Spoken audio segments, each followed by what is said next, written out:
A gente teve um conjunto de pataquadas da mídia nesse caso que há muito tempo eu não via. Verdade. A ponto de talvez a gente ter um marco, inclusive, para repensar um pouco a mídia. Tem que ficar algumas reflexões aí, né? Da condução dos nossos jovens, né, cara? Pelo amor de Deus. Esse Maicon preso, com muitos indícios, né? Muitas evidências em torno da participação dele no... A polícia concluiu que o único preso até agora agiu sozinho. Polícia extrai conteúdo de aparelho de celular, né? Polícia quer que amigo de Michael preste depoimento. Vamos ver esse vídeo aqui? Vamos lá. Porque os policiais que estão dentro dessa viatura, nesse momento, tentam encontrar um amigo do Michael. Amigo ele... Antes, foi falado sobre a ferramenta, acabou que eu não comentei. Sumiu algumas ferramentas do pai ou padrasto do Michael, né? E aí essas ferramentas foram encontradas lá na mata. E o cara confirmou, são minhas. Então esse Michael teria montado tudo planejado, né? E certamente a polícia não tem dúvida, né? Dessa trama toda. O difícil tá sendo juntar, né? E conectar um ou outro, né? A participação de cada um, né? Vamos lá entender agora sobre esse amigo do Michael aí. Porque o cara não fez sozinho, né? E o Gustavo e o Daniel, se eles tiverem participação, a participação não é no ato executório, na execução em si, né? Porque eles têm testemunhas que eles estavam, durante a madrugada, acompanhados. O Daniel pela mãe, né? E o Gustavo por uma outra mulher. Porque os policiais que estão dentro dessa viatura, nesse momento, tentam encontrar um amigo do Michael. Amigo esse que pode saber o quê? Amigo esse que pode ter feito o quê nessa história? Ainda não sabemos. Mas o Leandro Santana, o nosso jornalista investigativo, está te abastecendo aí, ô Daniel Oliveira. As buscas seguem. Ele não foi encontrado naquele primeiro endereço. A diligência continua aí por toda a região de Cajamar, Daniel. A diligência continua, Joel. O primeiro endereço era a residência dele, não foi encontrado ali, mas os investigadores conversaram com a mãe desse amigo do Michael. Ela disse que ele está trabalhando e os investigadores foram enfáticos e disseram para ela que ele precisa prestar um depoimento ainda hoje. Ou seja, a polícia quer ouvir este amigo do Michael. Essa mulher também revelou ao nosso jornalista investigativo que no dia em que a Vitória desapareceu, esse amigo do Michael estava em casa dormindo. Ela garantiu isso para os policiais, mas a polícia deve ter algum elemento para levar este homem à oitiva, Joel. Tava dormindo em casa, mas eu ouvi dizer, não sei se vocês também, de um cara vizinho ali ao local que seria a casa do Michael, possível. Então talvez a gente tenha alguma explicação nesse sentido. Acho que nas próximas horas, porque as coisas estão acontecendo rapidamente aqui no Brasil. É muito detalhe, né, cara? Muito detalhe. Aqui tem um outro vídeo falando que a polícia extraiu o conteúdo do aparelho de telefone. Vamos ver. Daniel Oliveira, o que nós temos aí como importante que foi extraído por esse equipamento israelense do aparelho celular, provavelmente do Michael? Pois não, Daniel? Joel, dos 9 aparelhos que foram apreendidos, a polícia já extraiu o conteúdo do aparelho do Michael. Esse conteúdo ele é de 2020 até um pouco depois da data do desaparecimento da Vitória. Esse conteúdo já está sendo analisado pelos investigadores e nós estamos, junto com os investigadores, avançando nesta apuração. O que é certo, o que a polícia já confirma pra gente, que existem ali dados importantes que possam levar ao esclarecimento desse crime. E que, principalmente, as conversas são fundamentais para a investigação. Essa informação nós já temos confirmadas por fontes policiais. Então, o celular do Michael, o conteúdo chegou agora há pouco na delegacia e os investigadores já estão abrindo arquivo por arquivo e a gente vai tendo acesso e atualizando aqui para você, Joel. Não, mas vem cá, o celular chegou agora há pouco.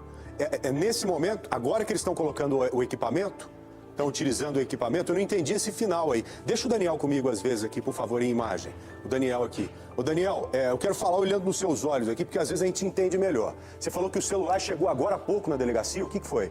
O conteúdo acabou de chegar, Joel. O Celebration já passou ali por esse celular e o relatório já foi entregue agora no início da tarde para os investigadores. Como é um conteúdo muito vasto, que é desde 2020, é um arquivo pesado, que a polícia tem que ir abrindo ali ponto por ponto. Deve ser uma transcrição. Exatamente, é uma transcrição do conteúdo desse aparelho celular. Resumindo, a reportagem falou não disse nada, né? Que, pô, uma informação não fala a informação, o amigo, mas o amigo não fala o nome. É isso, cara. Agora, a reportagem não tinha que saber disso, pô. Não tinha que saber, pô. Porque o tempo todo e aí fica um monte de informação solta, né? Esse Michael tá uma semana já que ele tá preso, né? Então, quando ele foi preso, né? A justiça deve ter autorizado passar, né? Esse Celebration, né? Que é um sistema para recuperar as mensagens e isso aí deve ter sido concluído hoje. A polícia vai começar a trabalhar em cima disso, né? Então nós vamos demorar alguns dias ainda para saber, né, o que pode ter de verdade. Lembrando que o crime se acha esperto, né? E normalmente o que ele faz? Ele vai lá e deleta as mensagens, né? Deleta a informação. Só que a polícia consegue pegar essas informações.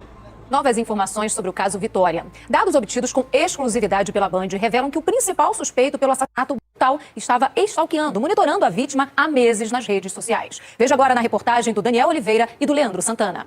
Às 23 horas e 21 minutos do dia 26 de fevereiro, Vitória postou este status, informando que estava saindo do trabalho e voltando para casa. Ela aguardava no ponto de ônibus. Maicon fez uma captura de tela desta publicação exatamente 45 minutos depois, à 00:06. Ele poderia imaginar o horário exato em que Vitória chegaria ao bairro Ponunduva. Para a polícia, isso reforça a hipótese de que ele poderia estar à espreita, esperando o momento certo. Além do conteúdo do smartphone, obtivemos acesso a uma câmera de segurança. Aqui, um carro bem semelhante ao dele circula por uma rua. São duas capturas, uma às 2 horas da madrugada e outra às 5 horas, conflitando a versão de que ele estava em casa, que inclusive já chegou a ser desmentida pela esposa. Teve uma reviravolta na investigação sobre a morte da adolescente Vitória Regina em Cajamar, na Grande São Paulo. A polícia concluiu que o único preso até agora agiu sozinho. Os peritos conseguiram confirmar que Vitória também foi vítima de abuso sexual, inclusive por mais de uma pessoa, Marcão. A gente teve um conjunto de pataquadas da mídia nesse caso que há muito tempo eu não via. Verdade. A ponto de talvez a gente ter um marco, inclusive, para repensar um pouco a mídia. Primeiro, aconteceu o fato, todo mundo começou a falar que era crime de facção. Eu liguei para contatos, para fontes que eu tenho, e os caras falaram, foram claros para mim. A gente não mata o menor. É meio que uma regra. É uma regra. Então, a não ser que o menor seja envolvido com o próprio organização jovem, aí é outra história, outras ideias, e é muito difícil de acontecer. Então os caras já tiraram o corpo fora. Mas quando você coloca que o crime é de organização criminosa, você cria um conjunto de cliques. Daí pra frente, o que vai levar esse caso é o conjunto de cliques que vai capitalizar todas as vezes que você bota com a Verdade. Marielle também, né? Exatamente. O que é a primeira coisa que eu percebi? Os caras, quando colocam uma espécie de primeiro suspeito por contradição num depoimento, eles falam de um Gustavo Lira. Verdade. Sai na UOL, sai em vários lugares Gustavo Lira, porque sai em um lugar todo mundo replicou. O Gustavo Lira era um cara que não tinha nada a ver, que tinha conhecido a Vitória, tinha alguma coisa com a Vitória muito tempo atrás. Os caras falaram ex, alguém foi buscar o Gustavo Lira, e você pode ter 4 ex com o mesmo nome, às vezes ele repete um padrão, né? E na verdade era o Gustavo Vinícius que era, e aí depois começa a falar que na verdade não era namorado, que tinha um caso. Mas isso são as primeiras coisas que a gente começa a ouvir. Depois começa o conjunto de assim, disse, não disse, é desse jeito, não é desse jeito. Glauber, enquanto você vai vendo aí, eu vou agradecer aí a Fernanda, que mais uma vez aí contribuiu, que a gente não estava sabendo dessa questão do tatuador, né? Então, assim, essa informação, obviamente, é uma informação relevante, né? Sabendo. Agora, o fato que me deixa um pouco intrigado e curioso é que o outro Gustavo, ninguém conseguiu contato com ele, reportagem nenhuma. Então, assim, se são 2 Gustavos, né? Estão falando com o Gustavo, que alega ter tido um relacionamento com ela em outubro, né? Teria ficado com ela em outubro e voltou a falar no mesmo dia em que ela desapareceu. E o outro, né? Ninguém conseguiu localizar a reportagem, como é que tá isso? Né? Também seria relevante ter ele aí. Chegaram até o Daniel, né?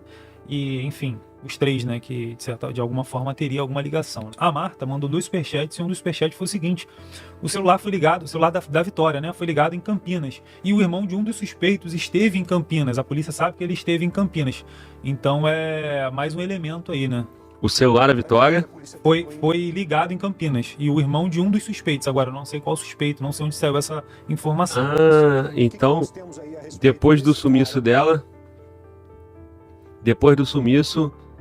o telefone foi ligado em Campinas. Isso. Caramba, cara. Tá, aqui ó, pessoal, pode dividir com eles aí.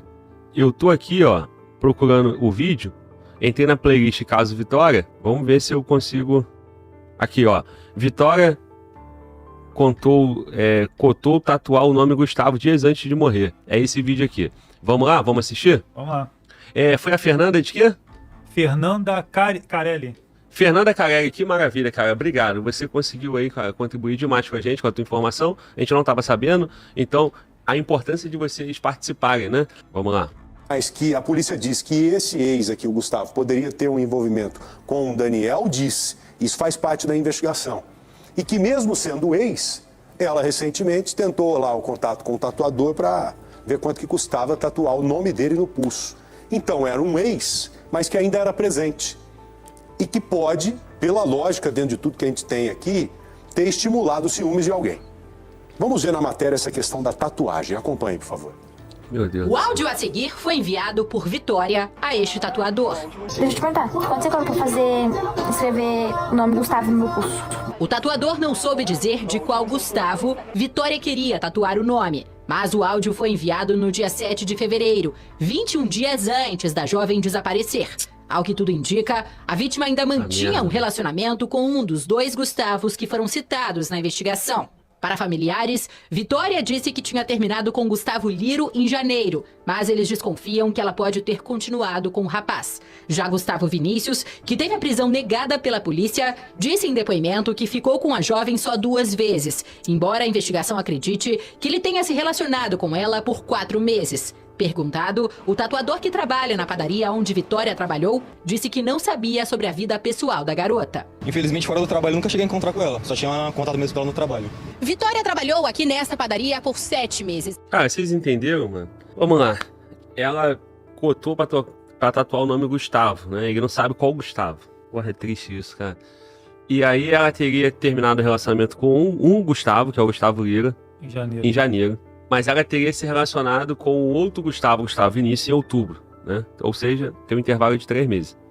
Nesse intervalo de 3 meses, a polícia acredita, né, que na verdade ela tenha se relacionado com o Gustavo Vinícius por 4 meses, né?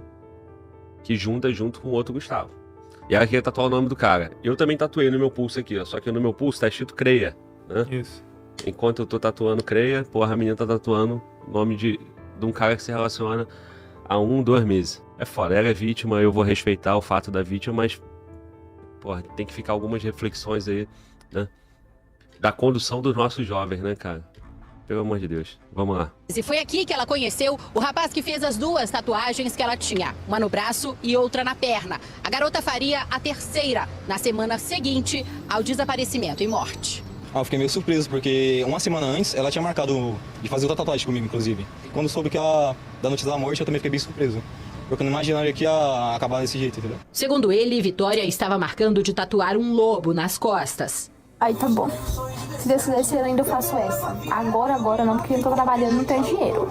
Mas eu vou ver. Se é aquela lá que eu te falei, eu faço. As tatuagens da borboleta na perna e da flor no braço ajudaram a polícia a identificar o corpo em avançado estado de decomposição. Foi meio que um choque, né? Porque, tipo, eu não sabia até então que identificaram o ponto da tatuagem. Aí chegou um colega meu falando que a tatuagem tinha aparecido na TV. Bom, essa tatuagem, o lance do desejo de fazer a tatuagem, mostra pra mim, e tenho certeza que pra vocês também, que mesmo o cara sendo tratado como ex, havia algum tipo de ligação. Claro. E vocês se lembram que lá atrás nós falamos, olha, ele era um ex, mas que teria um relacionamento com uma outra pessoa, e essa outra pessoa teria conhecimento de que eles conversavam, eles, Vitória e Gustavo. E essa terceira pessoa pode ter ficado enciumada com isso e resolvido ali cometer o crime. E nós ouvimos dizer também, você vai se recordar, que esse cara seria um Daniel. O Daniel que teria um envolvimento com o Gustavo e que teria se revoltado com esse possível relacionamento, com essa possível relação ainda hoje dela com o Gustavo. Aí eu te pergunto, onde que entra o Michael nessa? O Michael que até agora é o que há mais provas contra ele. Onde que entra esse cara? Dá um pisca no Garrafa ali, já estou vendo que nós estamos em condição. O Garrafa foi para um lugar ermo, é tudo na mesma região ali. O local em que as ferramentas foram encontradas, o local em que o corpo da Vitória foi encontrada. E nós vimos que as ferramentas, elas foram levadas da chácara do padrasto do Michael 2 dias antes, não 12 dias, como eu disse. 2 dias antes do crime. Ele está fazendo uma gravação e acertando o sinal ali para, assim que possível, conversar com a gente. Mas eu precisava muito saber essa história do Daniel. Eu sei que ninguém tem condição de bancar que Daniel é tal Daniel, porque são 2 na história, né? Porque segundo a polícia, teria um relacionamento com o Gustavo. Mas quem é esse? Porque nesses dias recentes apareceu um outro Daniel. A polícia tomou conhecimento de um outro Daniel. É provável que esse cara tenha entrado na investigação também, com esse acesso que a polícia teve, através do aparelho israelense, a essas ligações. Porra, aí eu vou ficar doido, mano. São 2 Gustavo, agora... 2 Daniel. 2 Daniel? Isso. Caramba, mano. Olha, apareceu no meio dessa confusão toda o nome do Daniel do Rodeio, que não tinha nada a ver com isso, pelo menos foi o que a polícia me falou logo no começo. Ele é amigo de infância do Michael, ele conversou com a nossa equipe, ele foi interrogado porque defendeu o amigo da internet. A reportagem é da Fabiola Correia. Deixa eu ir com o Barba aqui, ô Rony. Deixa eu ir com o Barba, leva aqui na tela, por gentileza, ô Barba. Dá um zoom na tela, tá na hora do SBT. Quando Michael teve o carro, o Corolla prata, fotografado, um amigo de infância veio a público nas redes sociais defendê-lo. Era Daniel Vinícius, o rodeio. Quando ele pediu para me postar a foto do carro dele como fake news, eu postei porque eu acreditei nele. Daniel foi chamado a depor por conta dessa postagem. Por fato de eu ser um pouquinho mais próximo do Michael, ter amizade assim de infância, estão desconfiando que possa ter sido eu com ele, entendeu? Na delegacia, os dois se encontraram. A gente ficou em sala separada, ele ficou com a esposa dele, eu fiquei sozinho, e os outros dois rapazes também estavam prestando depoimento e ficou sozinho. Nós só se viu depois quando a gente veio e vinha embora, que esse policial que trouxe a gente, mas ele não falou nada, ele sempre ficou quieto. Daniel nega qualquer tipo de envolvimento no crime. Se eu for preso, eu vou provar. Vou provar de todas as formas, tem meus parentes, não é porque meus parentes são honestos, viu eu chegando, viu que a minha moto tava com meu irmão nesse dia, e eu fui dormir, era 00:30 quando ele chegou, porque eu tenho preocupação com minhas coisas, principalmente com a minha motinha, que eu dou um duro danado pra não pagar ela. No dia em que Vitória sumiu, Michael veio à casa do amigo buscar peças para a moto. Até o dia que ele veio buscar o grampo aqui, que foi o dia do desaparecimento dela, ele tava de boa. Ele pegou aqui, onde a gente tá, eu entreguei dali pra ele pegou, virou e falou assim, quantos que deu? Eu falei o valor, foi R$7,70, baratinho. Aí ele falou assim, beleza, passa meu Pix, eu vou fazer pra você. Aí ele virou, desceu aqui, pegou o carro dele, com outro colega dele que também é um colega meu, mas mora em outro lugar, mora lá em Jordanésia. Pegou e seguiu o caminho dele e eu segui outro, entendeu? Agora, depois de tantos indícios ligando Michael ao crime, Daniel não defende mais o amigo. Aquele Michael de época de escola, porque era um moleque muito da hora, era um moleque muito gente boa. E tipo assim, se ele realmente fez isso, eu não sei o que aconteceu com ele pra ele ter feito isso. Até porque a gente conhece a família é muito gente boa. Então, é difícil falar. Se realmente ele for o assassino, a gente sempre teve um assassino do nosso lado. Sempre teve e não sabia. A mudança de Michael da casa que pode ter sido o cativeiro da Vitória causou estranheza no amigo. Ele morava lá com a irmã dele foi embora, que ela casou, e ele continuou lá. Quando ele falou que ia sair de lá, eu até falei, caramba, Michael, vai sair da casinha, né? Você se morou, e ele falou, é porque tá faltando água, mano. Mas, tipo assim, que ele me falou que ia sair de lá já bem antes disso acontecer com a Vitória. Aí ele saiu agora há pouco, porque ele falou pra mim que estava esperando o mês acabar, mano, pra cumprir o aluguel. Aí o mês acabou dia 28, né? Ela assumiu no dia 26.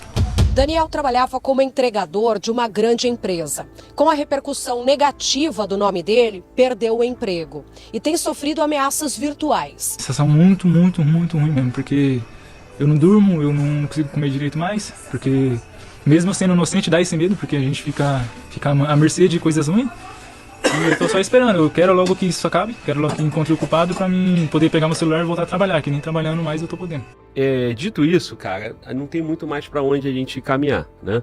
Então, hoje nós temos aí esse Michael preso com muitos indícios, né? Muitas evidências em torno da participação dele no crime. Tem essa história um pouco quanto mal contada, né? Que é desse Gustavo, desse ex dela, mas essa situação dela querer tatuar o nome no pulso, assim, a gente sabe que adolescente, né, que essas meninas são encantadas, são muito provavelmente emocionadas, faz uma avaliação errada da vida, né, ainda pouco amadurecida, né, e pode ser que a pessoa queira fazer uma tatuagem, né, pode ser que ela queira, né, fazer a tatuagem, tenha tido essa vontade, com base em nada, não sei, né, talvez de repente vai impressionar. Pode ser tudo, cara. Mas é difícil você conceber que o cara ficou com ela 2 vezes em outubro e agora em fevereiro a pessoa querendo fazer uma tatuagem do nome de alguém que não vê e não se relaciona desde outubro. Sim. Cara, é uma menina de 17 anos, dá pra ver, né? Que infelizmente ela tava mal direcionada na vida, né? E aí acaba virando vítima de um crime bárbaro desse e tá estranho.